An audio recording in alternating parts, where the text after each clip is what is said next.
start streaming. It may have updated the stream key. I don't know what's going on. There we go.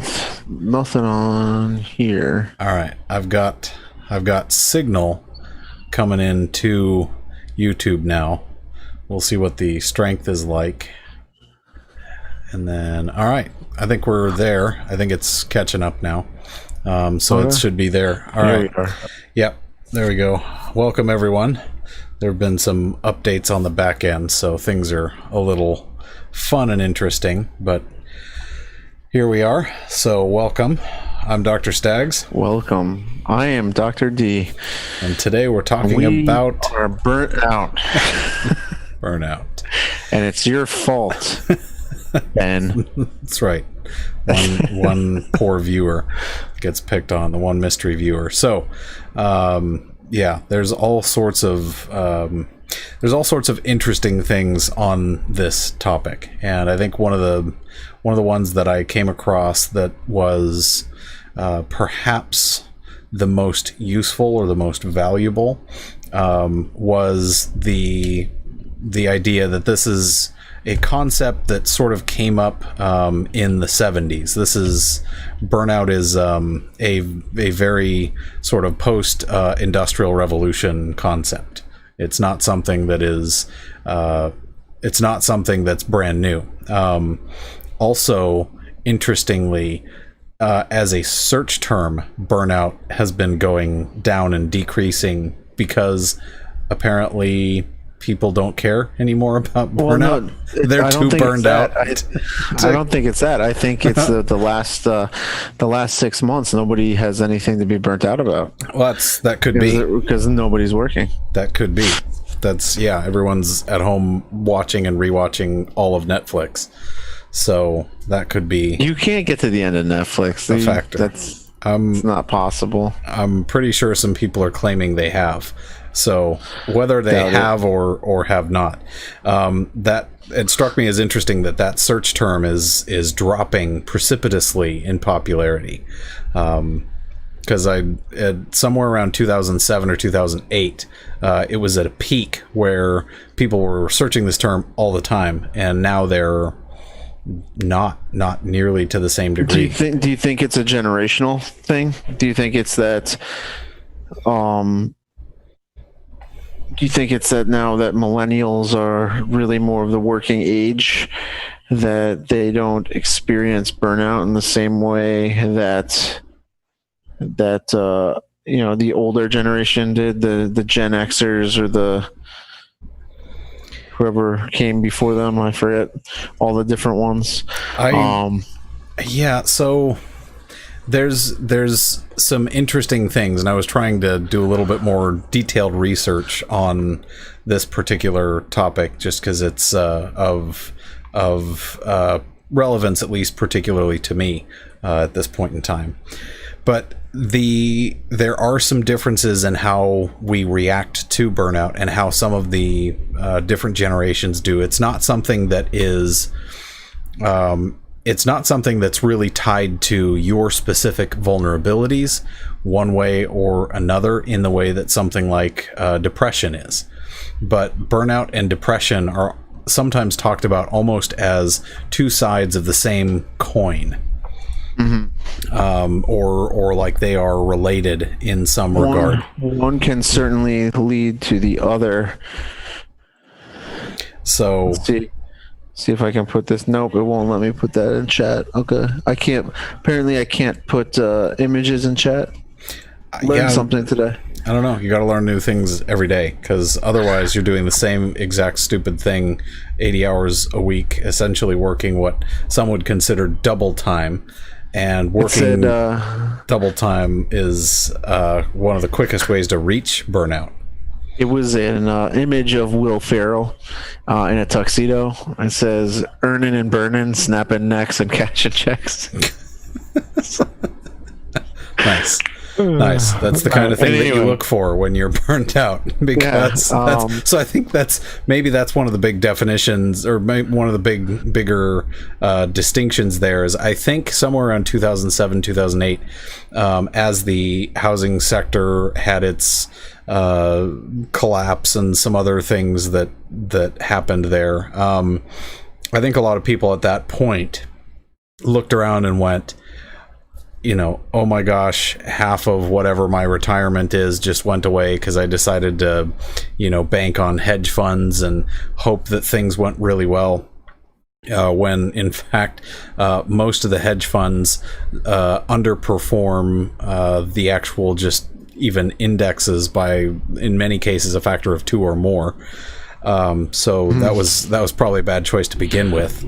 But if you couldn't make more than a couple percent a year on average in one of the greatest bull markets in recorded history, then you probably should be fired from doing what you're doing anyway. So burnout shouldn't really be an issue there. But it was interesting that I came across some of that info where it was suggesting that there is a little bit of a generational difference in how burnout is dealt with, because I think the millennials are maybe more apt to jump ship than previous generations were.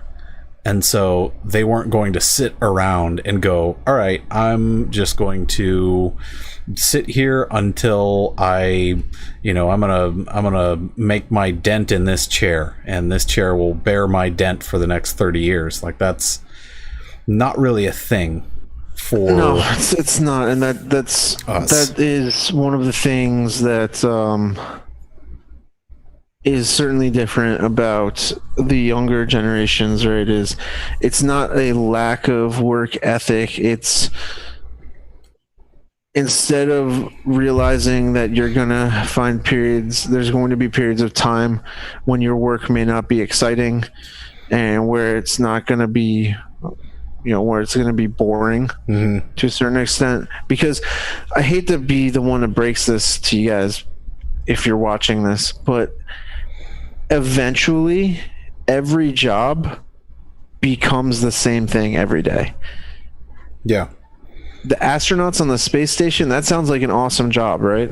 They do the same things every day. I bet you a bunch of them would love to do some menial everyday task that you hate to do, that they haven't been able to do for months. Yeah. Okay. Something stupid or bizarre, like cutting grass or mowing the lawn or something. Right. Yeah. So no matter what you do, there's going to come a time when and this kind of goes back to our quitting thing too, right? There comes a time when you're going to feel like my life is essentially the same series of events over and over again, right? And you need to be able and willing to deal with that. Now, does that make burnout right? No, it's not. What I'm not advocating for burnout here. I don't want people to think that, but I've suffered burnout. It sucks. It feels like when what I imagine Indiana Jones felt like when the giant boulder was rolling down after him in Raiders of the Lost Ark. Lucasfilm. Yeah. Sponsorship. Let's go. Right. Wait, I'm sorry. Disney. It's Disney now. I said Disney. Disney. That's right. Sorry. We're demonetized. Right. Disney owns the word Disney. Dadgummit. Yeah. It's rough. It's rough. But yeah, it's so there's a difference between burnout and being bored. Okay. There's a huge difference. There's a very big difference. And if you're watching this and you're saying to yourself, I've had burnout before. It's not that bad. I just quit my job and then I didn't have burnout anymore. That's not burnout. Right. That's you're bored and you quit your job. Right. Burnout is significantly different. It has multiple physical and emotional characteristics that carry over into and if you quit your everything job, you're it's doing. going to persist until you address it. Yeah. It's not something that just is going to go away. And yeah, so I found it very interesting that there's not really differences in vulnerability. Like, this is not a condition that is more apt to affect one kind of person than another. It just sort of is what it is. It's a universal effector because there are measurable physiological changes that happen. And so that's a thing that, especially for someone who is older, and you're looking at something like, for instance, you're looking at something like trying to figure out what exactly that kind of category is. If you're trying to figure out how to distinguish them, what group might or might not be as susceptible, you can kind of pick in things like depression, where there's some kind of fundamental physiological susceptibility to this. It's not the same for burnout. And yeah, there's a huge difference between bored and because you can be bored and find other things to do, and that's why our whole big thing was professional development, especially because COVIDiacy has made boredom easily accessible to many. So that's also an issue. But that's I think that probably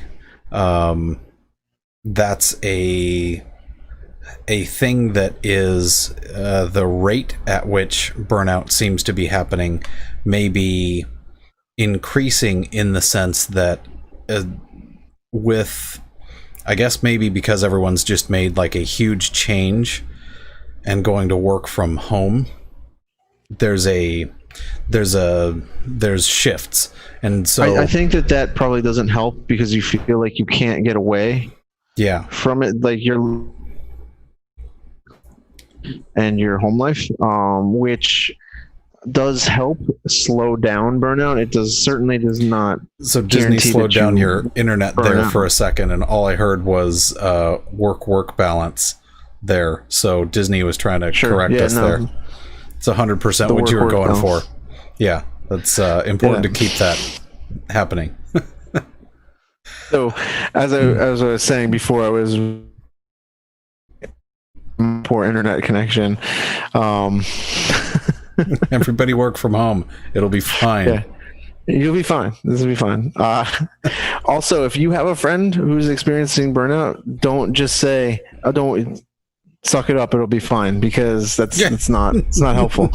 No, as someone, you're liable to get a stapler come through your door.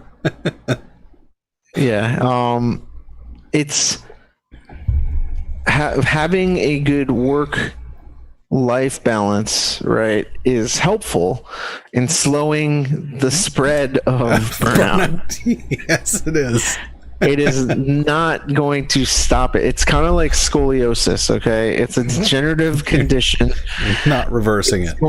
You don't wear the brace to stop it. You wear the brace to slow it down until your spine is skeletally mature, roughly around the time when you turn 18, and then your bones essentially are, you're not going to degenerate in that way anymore. Yeah. But anyway, that's true. Yeah. I will, stick with what you know, right? That's right. It's important to stick with what you know. Otherwise you end up working 80 hours a week and you end up looking like the guy I was showing you in the GIF earlier. That was the guy's just throwing stuff on his desk. I'm not going to tempt fate and have the internet crash over trying to share a GIF, because it's 2020 and rules don't apply anymore. That's true. You might shut down the whole internet. I could. That would be unfortunate. So that was one of the things that I wanted to kind of get into, was sort of the mechanics of what happens, but also kind of where it fundamentally comes from. Because what are some of the conditions that you observed for yourself going into that phase? Because it's not something that's isolated to a work phenomena, right? No, it's global in that sense. So just as kind of an aside before we go into that, the top, according to what is this? Our top market research. Yeah, according to this website that I found, that was written by an article written by corporate trainer and consultant Mary Gorman D. White, MASHRMSCPSPHR. Soup sandwich. So Master of Arts, Shrimp Scampi Sphere. Sure. Why not? Who cites Mayo Clinic research that job burnout is a type of job stress in which you might feel physically, mentally, and emotionally exhausted. The top 10 occupations with highest burnout rates are physician, number 1, nurse, social worker, teacher, school principal, attorney, police officer, public accounting, fast food, and retail. That's a pretty short list. Yeah, that pretty much gets every facet of. You may have noticed engineers are not on there, so I would say that their list is wrong. It's a Master of Arts. They don't really know that engineering is a thing. Master of Arts, Shrimp Scampi Sphere, right? Whatever that is. I don't mean to be rude and flippant about, but that's probably part of the burnout, and also not an excuse for being rude, but it's what happens. So for me personally, it starts off with, and I've read a couple articles on this. One of our coworkers sent one out last year in the fall, or was it it was in the spring, because she was feeling burnt out. Not the spring of 2020. Everybody felt burnt out in the spring of 2020. In spring of 2019, she sent out an article to a bunch of us with this article had the 4 stages of burnout, and you can find articles. It's the 5, it's 4, it's 6, it's 12. They all boil down to the same thing. It's just how granular you want to get with these things. And typically, what happens is, for me at least, it starts off with okay, we've got a lot of work to do, and I'm just gonna jump in, and I'm very enthusiastic to start. I get off to a really great start, and then the oh crap, what did I sign up to do? Yeah, kind of sets in, followed by it's for me, it's less a depression thing and more an anxiety thing. And that bleeds into my personal life and affects the way that I deal with my wife and my kids, everyone and everything. And makes me a generally awful person. Yeah. Straight up. And that's like I said, it's not an excuse. So you shouldn't treat people badly because your work is not it's not that your work is not fulfilling, it's just that you've taken on too much. And so an important thing, and I can say this to you, an important thing to understand is that you can say no, right? If you need to hear this, right? If you're watching this and you're like, I'm suffering severe burnout right now, I have classic signs of that, and I just do not. First of all, it's okay. It's okay to say, I can't do this. Right? It's okay. I don't judge people. I respect people who understand their limits and know what they can take on. And that's important to understand. Now, there are certain times when that's not an option, right? Like if you are a surgeon, if you're a physician, and you're like, you know what, I'm just really not going to take this patient, or I'm not going to take this surgery right now. Right, you don't really have that option. If you're a surgeon and if you're an emergency surgeon, and somebody comes into the ER, you have to take the surgery. You can't say no. That's so this doesn't apply everywhere, but in most 99% of cases, right, saying no is okay. Saying no is okay as long as you have a good reason, right? And you say, if you were to tell your boss, say, look, I cannot take on another project right now. I have a lot on my plate, and I would not be giving you 100% on all of the other things that I'm doing. I think that's important. And if your boss comes back to you and yells at you, right, or chastises you for something like that, do you really want to be working there anyway? Yeah. Because that's not going to be healthy for you in the long run. It's not. Yeah. It's so there's I'm looking at one of the suggestions summarizing kind of the 4 steps, and cynicism and callousness suggests that maybe I started out in step 3. So yeah, I remember that one now too.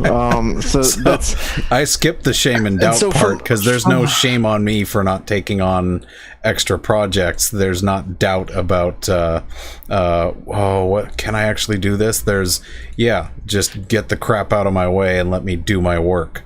And so that I guess I pretty much bypass that as well. I don't tend to.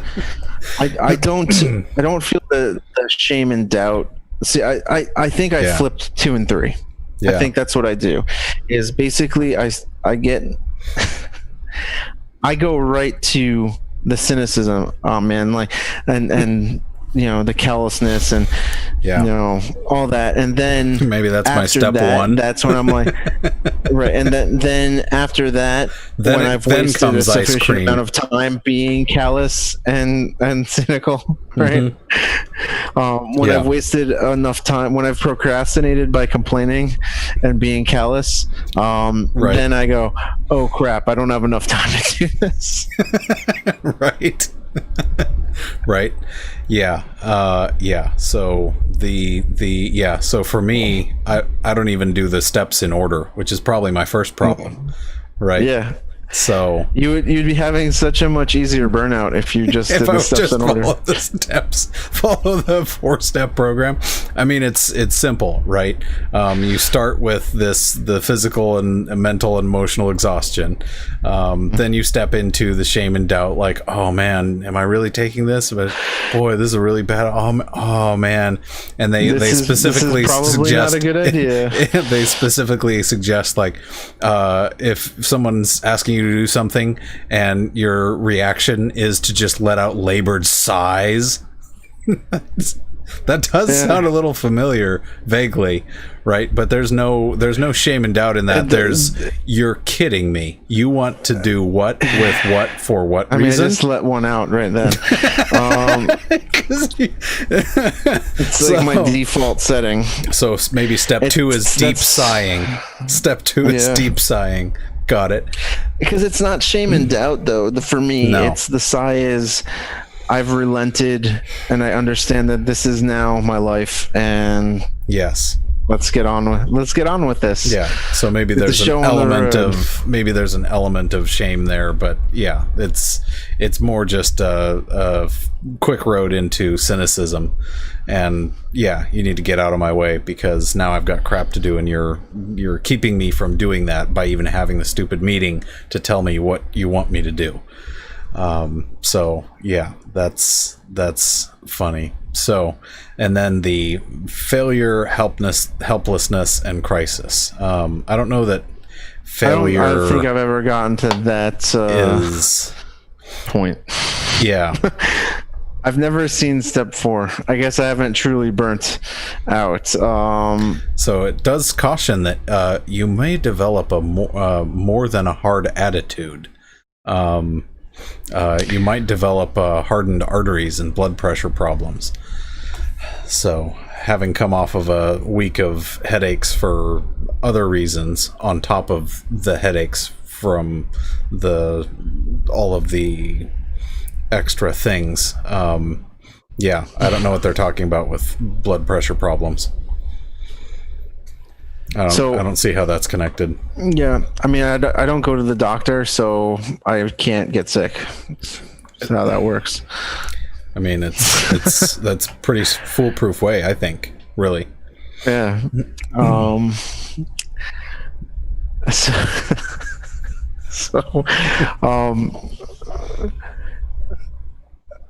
I think so.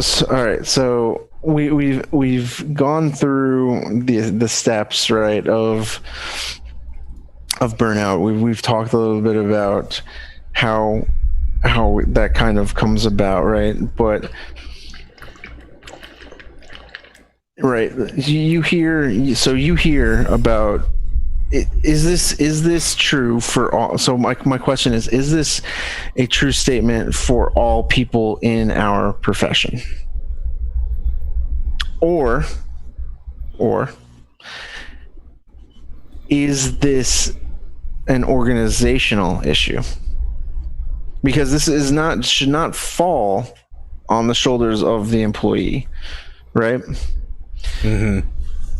So is this systemic of all people who are in the teaching profession, right, at the collegiate level? I think in 2020 it will be, but in 2021, which won't be any better. This is an outlier year, and so I expect mass evacuation, partly because a bunch of schools are just firing academics left, right, and center because we can't pay you if we don't have students, and we'll ignore what students are asking because you need to be in person for classes and things. That's strange. I don't understand. So yeah, if you ignore what your customers want, the answer is very clear. We all need little robots that have iPads attached to the face area, okay, that show your face. So you're constantly FaceTiming with the entire classroom. Yeah. Okay, Apple, get on that. Right. You're welcome. Right. Maybe we could just surgically attach something to the skull that only mounts to Apple devices. That would, and we just installed that at birth. That would make life really easy. So, all right. So, what contributes? What contributes to burnout? Right? What contributes? Long hours, heavy workload, and no breaks. Yeah, that's pretty much like that's the recipe the world around. Yeah. Okay. What jobs have high burnout rates? One that wasn't on that list that is actually the number one: video game programmer. Yeah, because there's software engineers and programmers of all types and sorts and whatever. And if you want to find a job, there's also a million people that want to do it. Like, right, for programming, they want to program the next great game. Sure. And so you're replaceable. And so you need to work 80 hours, 90 hours a week for dirt pay, because if you don't, then somebody else will. The kid that just graduated college, he will. Yes. Yeah. Yep. So I mean that's in that sense, step 2 is you're shamed into taking more. Mm-hmm. Because and it's not even you're just replaceable it's human not even garbage. Money. If they offered you $1 million a year, right, that's a pretty good salary. I'd be happy with that. I could live comfortably on that. I mean, for a little while. With the cost of living growth and stuff, there was an article I saw earlier today that I would hate to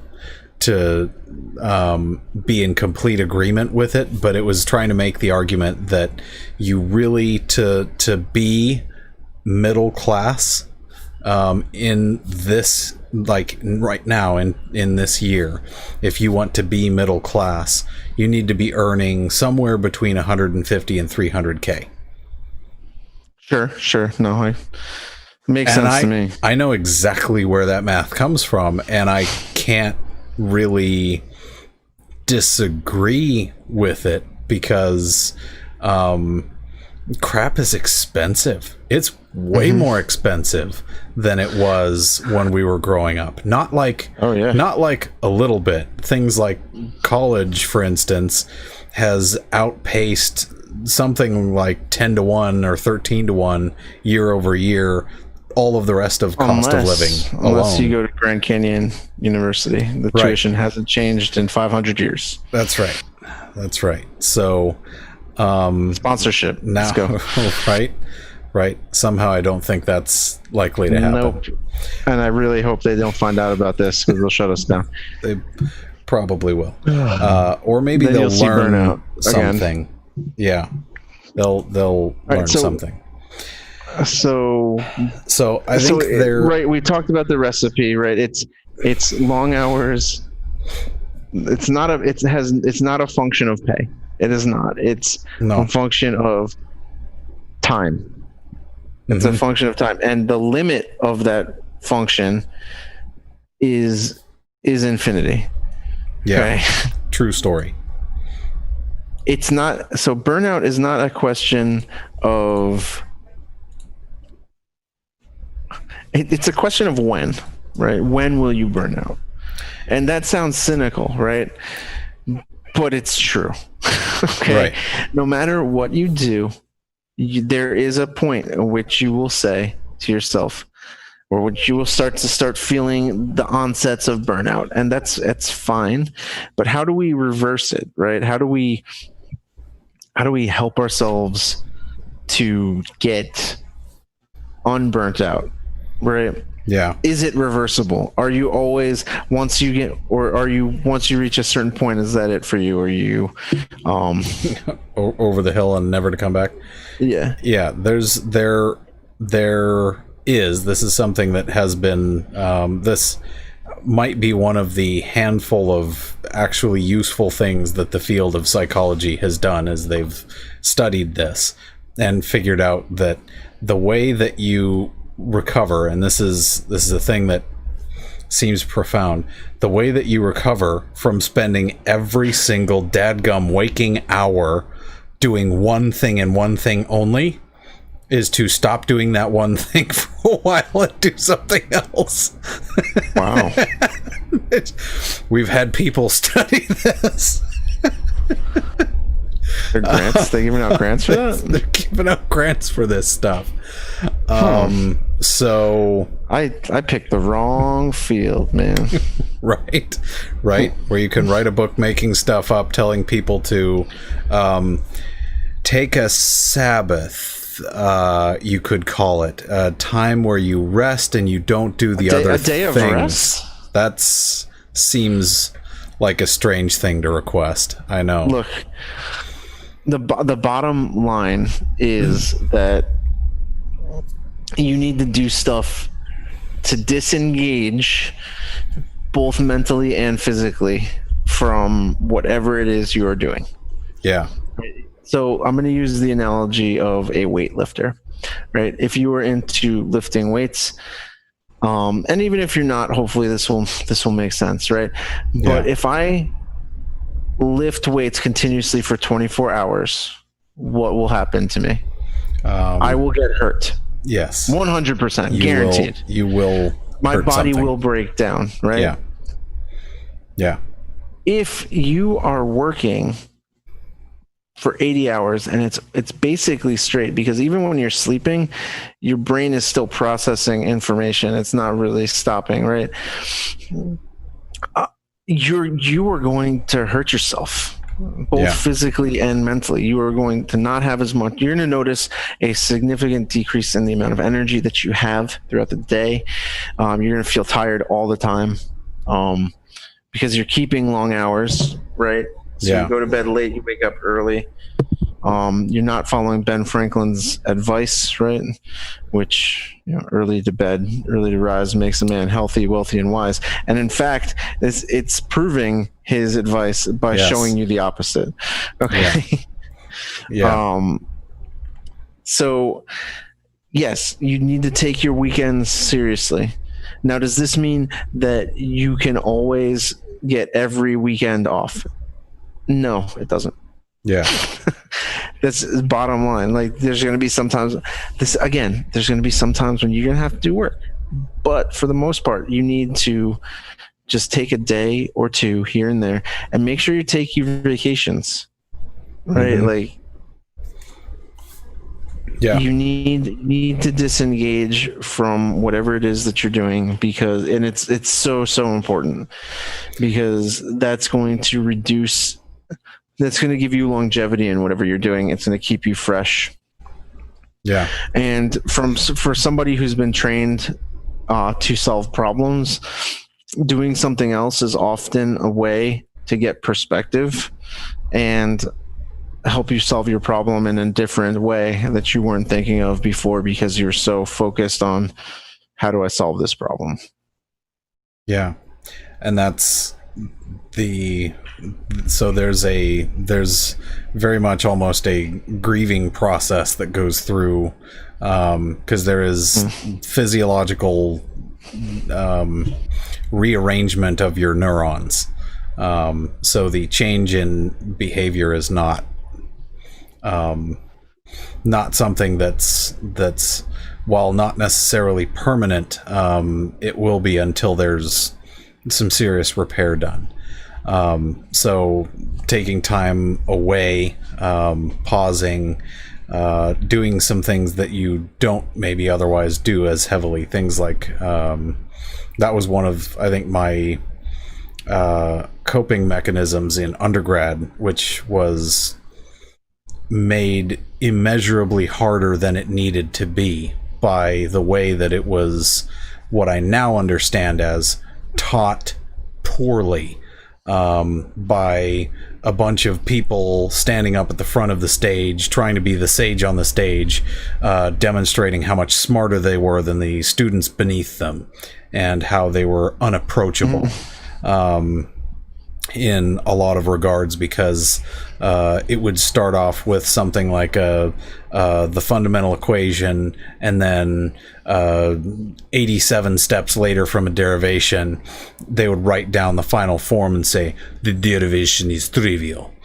Now, I got beaten about the head and shoulders, buffeted, if you will, by things like a Russian nuclear engineer. So I actually had a difficult undergrad, which my students, I can tell you, do not have, not even remotely in the same way as what I did, short of like having to also care for a loved one with cancer or something, just like an extreme of a circumstance, right? That's the kind of level of difficulty that had to be dealt with. And so there's a 2-year white space in my brain where some college happened, and I because of the kinds of damage that was done physiologically to my neurons, I do not, like, there was a presidential election that happened during that time space. I have to go back and look up who was elected in that year. Okay, that's a bad thing. And so thanks, Obama. that is a bad thing. So that, because I don't remember the race. I don't remember. I barely remember. I remember the fact that I voted. Couldn't tell you who I voted for or why. I can probably reverse engineer the why. Yeah, I bet you if you looked back at you would figure it out. Right. But the point is, it's a blank white space, and it has nothing to do with too much LDS in the 60s, right? that was that time You mean space. LSD? I don't want to offend the LDS. Right? No, I've done more than my fair share of offending this week, and I'm sure it's not done. Just as a side note about LDS, I used to park in their parking lot on the weekends at ASU. Yeah. And I would walk into my lab with a giant coffee.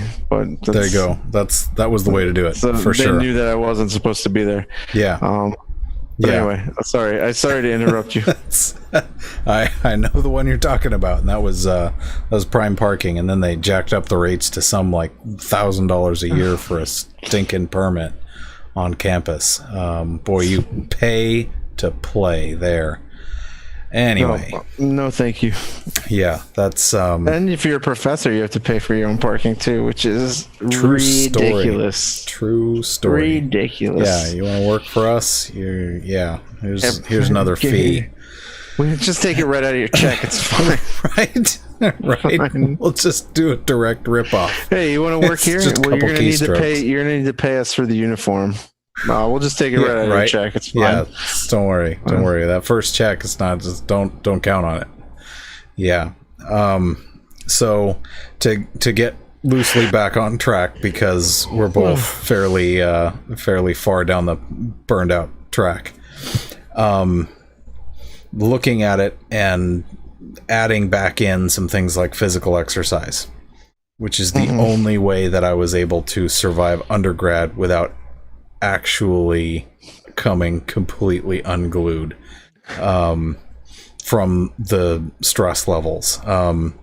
That's a thing that I need to bring back into life, and I've been trying to make rather significant changes in this particular workspace so that I can bring that back in and reintegrate it a little bit better, because I think that will certainly be helpful. That will also give a little bit of a more constructive outlet than a lot of other options.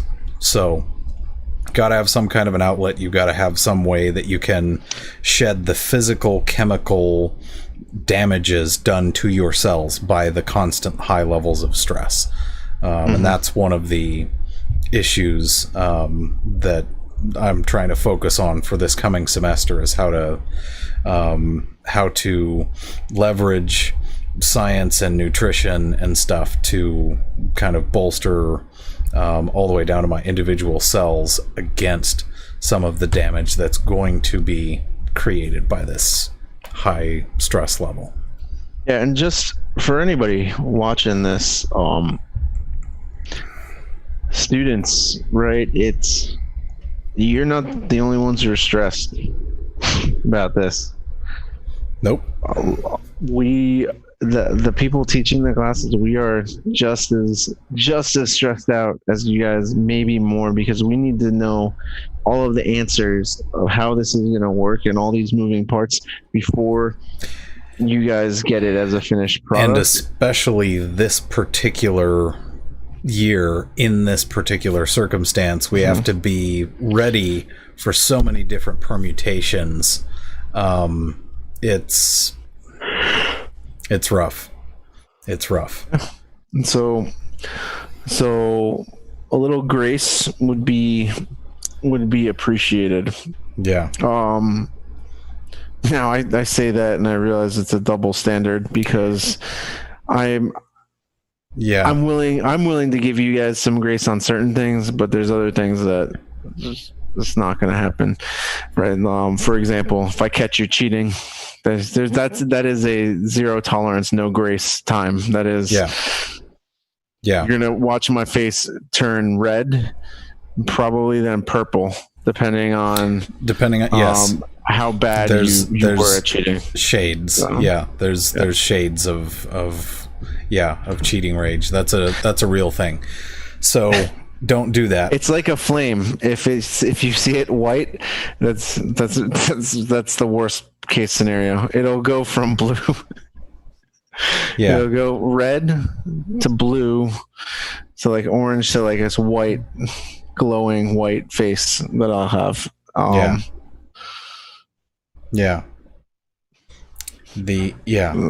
It's anyway. Yeah. The good news is you can combat a lot of this. Specifically, there's I think a somewhat meaningful suggestion of starting with sleep. So maybe a few fewer of those nights up till 1. So one of the things that I've been playing trying games to do, right? And this has worked for me. I have an iPhone, and iPhone will allow you to set a bedtime. You tell it how long you want to sleep, and it sends you a reminder an hour before it's time for bed, and then it completely turns your phone into what's that? The do not disturb mode for the hours that you want to sleep. Mm-hmm. So during the week, if my wife texts me after 9 p.m., I don't get it, which is problematic, right? And if I'm not, but I'm typically, I try to get to bed then because I wake up pretty early. Yeah. And so I shoot for about 7 hours of sleep when I can get it. I don't need super amounts of sleep to be effective. But seven is like the magic number for me. Yeah. That's also scientifically proven to be like the minimum amount of sleep that your body needs to hit all the cycles that it needs to hit so that you get actually good rest. Yeah. So, and in my particular case, in the backdrop of having 2 under 2, 7 contiguous hours that's literally just a non-starter. That's a not happening thing. So that's where I was at when I was working at my job before here, right? Yeah. And that wreaked havoc on my performance at that job. It made things really bad there. Yeah. But it gets better, right? I have kids that sleep through the night now. And there was a time when I thought this is my life. Like, I went through this is my life now. Right? Yeah. I'm going to be up at all hours of the night until the day that I die. And I will probably die sitting in this room rocking one of these children. But you have to put it in perspective. You have to remember that there are I won't say that with absolute certainty that there are none, but the majority of adults don't sleep in the same room as their parents. The majority the majority of them. That's fair. Yeah. That's there's been some particularly rough nights this week because there's, to paraphrase the book of Ecclesiastes, I have seen many things under the sun, but that is not one of them. It's there will be seasons just like a lot of other things. So I need to add back in exercise, but the good news is I need to do a whole bunch of hard physical labor here this weekend because the walls close in on us as of Monday. So so I will be forced into exercising during today was a record high, by the way. Just so you know, there were no for August and for like all time in Phoenix or something. August all time, and we're setting records for the most. Or it's not an all. To be clear, it's not an all time high temperature overall, but high for August for the day is a record today, and it's the hottest August on average. Right, because we've had over 30 days of 110 plus. Yes. Which is so far a thing that normals have not experienced. It's special, and that's why there's always a constant low-level buzz in the podcast right now. Because if I don't sit in the stream of constant air conditioning, I spontaneously combust. if power goes out, it's the internet stopping is just not even the least of the problems. So, yeah. So I have started actually doing some jump rope in the morning as a way to add physical activity, jump rope and light body weight exercises, like it's circuits. Yeah. And that's nice for me because it doesn't take a whole lot of time to get the intensity that I want. Sure. So I've been doing that. That's and the other thing is I've really been taking my wife's advice on this one, right? She teaches elementary school, and they're doing, we had an episode about COVID education, right? And she's doing all sorts of crazy stuff with Google Classrooms and things. And her and her team, her fifth grade team, they are all, they like, most of her team is stressing, and she's like, look, this is so ridiculous right now that I'm just gonna laugh about it. Why are you gonna get stressed out about this? It is so ridiculous. Yeah. Right. And this brings me back to at the end of spring semester, we were given a talk by one of the higher ups who said, look, no one's expecting you to be great at this. Right. Yeah. And I took offense to that when I heard it the first time, but after processing it a little bit, what I think he was trying to say, which came across as callous, was, we know that there's going to be issues and it's not going to be perfect, but you need to do your best. Yeah. Right. And I'm hoping that's what he meant. Right. I'm hoping he didn't really mean like, yeah, if not, it's a little too late now. just wholesale give up. Yeah. Right. Yeah. Yeah. So the point is, right, like, take a step back, get some perspective on your situation. Most of the time when you're having burnout, it's a lot of self-inflicted stuff that's just piling up. Yeah. You need to disengage mentally. You need a way to get that stress out, right? Stress is a type of energy. You need to transfer that energy into something positive, concentrate it into something else. It will come out as negative and it will be highly destructive. So yeah, you're storing up lightning, and you get to choose. Or in the case of Lebowski, Thor, Cheese Whiz, but right, it's a different. Yeah, right. Yeah, I feel sort of like somewhere between, what is it, Iron Man 2 and 3, where he's starting to discolor. Was that 2? I think that was Iron Man 2, where he's starting to discolor, and things get rough and a little ugly. I'm trying to remember now, because he starts... There's only been like 30 Iron Man movies. He has to continuously change the heart thing. Yeah. I'm trying to remember if at the end of... It was the end of 3, I think, is when he got rid of it completely. Yeah. So I think maybe it was 3, where he reaches kind of the bottom of his story arc in terms of that's the one. Being 3 a is totally the one where stressed out, bombed out shell of a human being. He has a giant party at his house, and that one. Yeah. DJ's in the Iron Man. Yep. Yeah. So that's the movie. Yeah.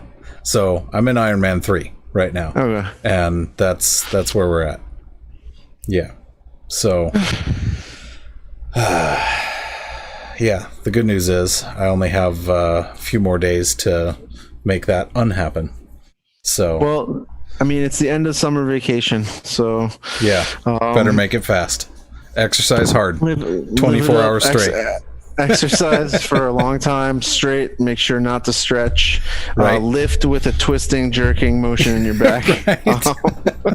Right. Yeah, that's. I mean, maybe. Yeah. I mean, if you've never tried rugby, maybe try that. Right. Yeah, after all of my neck issues that led to some of the headaches this week. Look, Not man, interested. Just YOLO, right? Right. Just YOLO. Yeah, that's yeah. If I'm going to rebrand my YouTube channel to Dr. YOLO.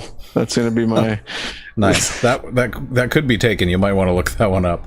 I'm sure it's taken. Could be. Speaking of YOLO, I saw an article. Apparently, Steve-O from Jackass fame is doing a new show.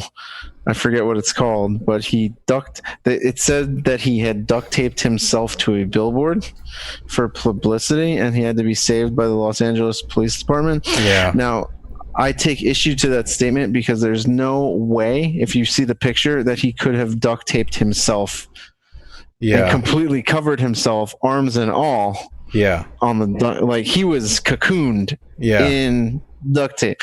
It's not possible to do that to yourself unless he knows time travel, right? And was able to be in at the same point, doubled. Yes, very unlikely.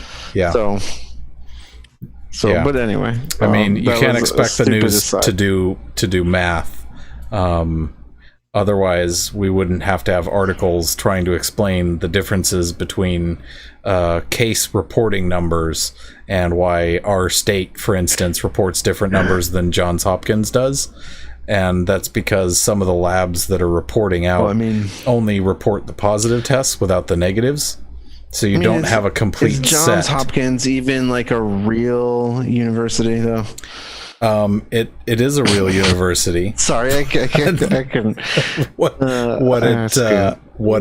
What it's not doing is it's not fact checking the data, because it's not strange that you have some labs with 100% positive reporting rate, right? That's not unusual. So because nobody thought to check that, the numbers are not just a hot take.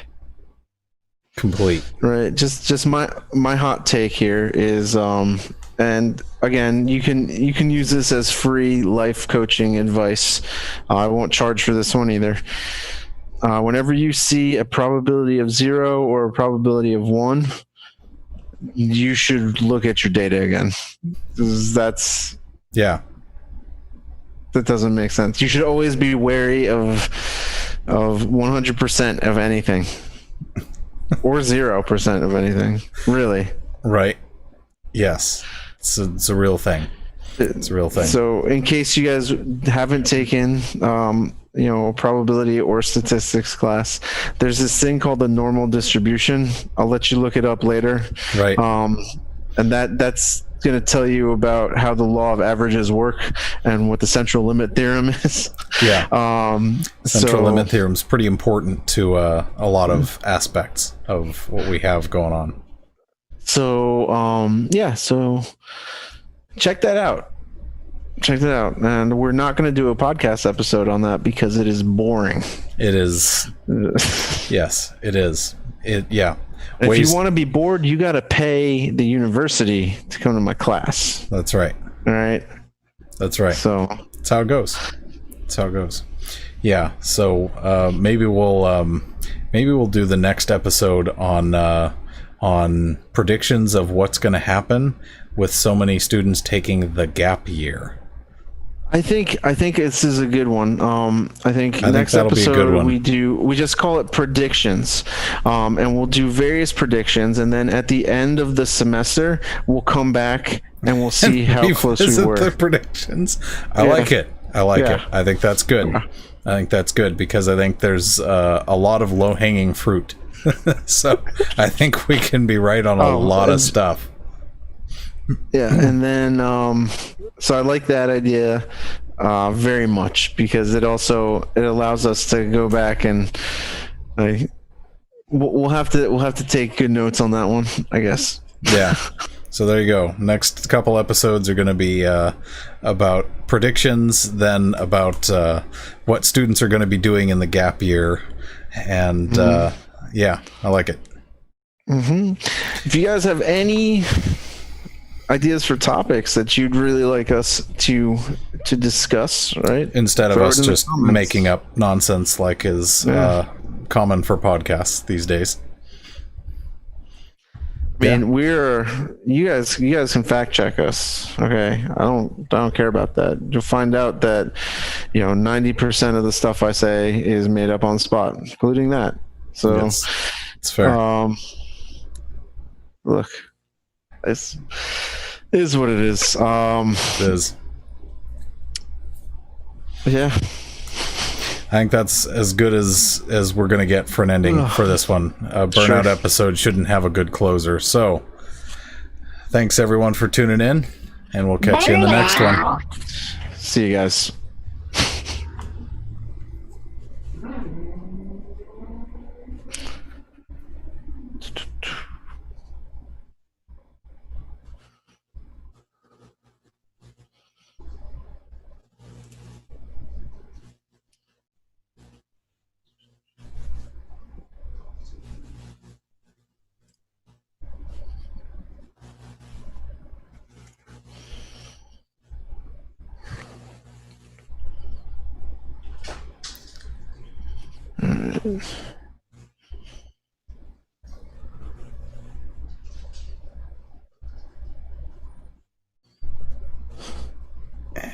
And almost.